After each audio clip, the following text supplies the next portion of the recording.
Another day, another work. Trabaho na naman. Puro trabaho. Share ko yung kung paano ako nag-apply dito sa New Zealand at kung magkano yung nagastos. Habang naglilibot ako dito sa New World, nautusan kasi kung bumili ng tissue dito. Kagaya ng dati, yung ginawa kong video, nag-apply ako sa SeekJob, TradeMe, saka Indeed nung nandoon pa ako sa Saudi Arabia. Tapos nag-prepare ako ng CV, sinend ko ng sinend sa mga employer. Napakaraming rejection, siguro nasa 100 yung rejection ko habang nag-a-apply ako papunta dito. Then ayun, may nag-sponsor na sa akin, binigyan ng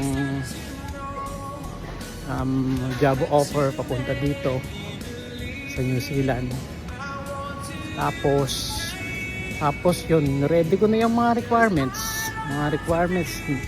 karaniwan na police clearance, NBI, tapos mga certificate, taxes, payslip. Yun ang mga importante. Qualified ka na pag meron kang 3 years work experience with hulog sa SSS. Kagaya nung kunyari, barbero ka, 3 years ka na may experience na may kasamang hulog ng SSS. Yun yung pinaka-importante sa lahat.